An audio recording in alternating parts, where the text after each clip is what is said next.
Just like yesterday, we came together under the House of Justice program, and I recall that the same issues we took time to discuss are still back on our table today. At that meeting, insecurity was one of the major items on our plate.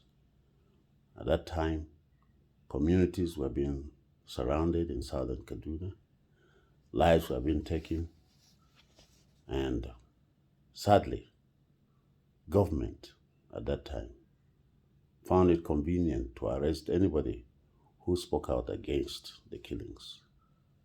Government found it more convenient to pursue those who came out to even defend themselves. We had more people in prison because they came out to defend themselves than those who actually came to attack.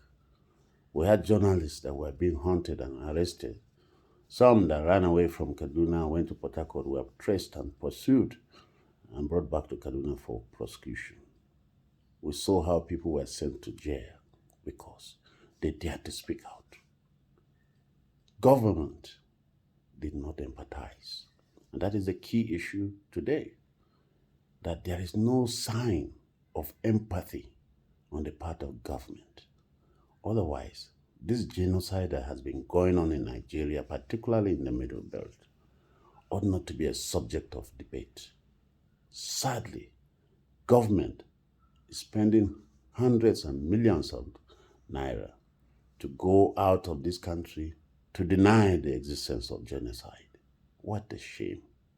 What is there in admitting truth and collaborating with those watching us, those who even know better than us? Because they see all the images via satellite. The world has grown beyond what we think. We're still behaving as if we're a small island hidden from the rest of the world.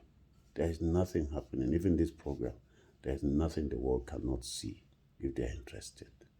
So, when Nigeria's Minister of Foreign Affairs goes abroad to embarrass himself, I feel the pain of being a Nigerian, a nation living in denial. We lived and existed in denial. 2015 is still fresh in our memories. That was when the Bondon massacre, Ataka massacre, the massacre in Sanga. That's when all of these things took place. And government was denying it. We have gone full circle. The menace is spreading. Those who felt they were safe in other parts of the country are now testing it. Kwara never knew what we were passing through. Kogi never knew what we were passing through. It is spreading. But is this supposed to be so? It ought to have been nipped at that time. But no, government, just like now, kept denying it. Government kept denying it. Government kept denying it. And we are still there. It's a shame that Nigeria, known for peacekeeping around the African continent, is now the subject of concern to other nations. And we're still denying it. It's a big shame. And there is need for Nigerian government particularly, to, for God's sake, show empathy.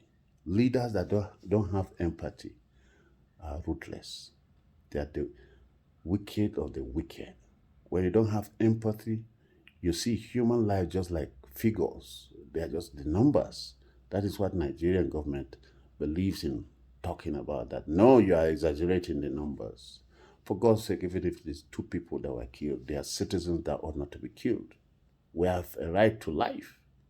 But today, when you say that a number of people were killed, the only voice that you hear from government is that, no, you are exaggerating. Instead of 49, they say it was 23. Nigerians have become like fish. Only the numbers. We're just like numbers. We're just numbers to be counted.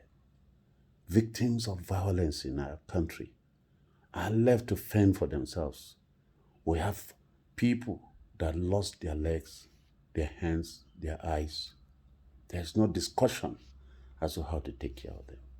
We have thousands that have been displaced from their homes where they used to live with dignity. Today, they are beggars in the street. You go to Abuja, You find communities moving from Borno State, from the northeast, from the north central, from the northwest, living in slums in the federal capital. And government still wants to play dumb and turn a blind eye to the reality that there is a genocide eating up the land. Blood will speak. The blood of these innocent people will speak. May God help. House of Justice, thank you for providing a platform where truth and justice can be discussed. But there is no justice when government continues to deny.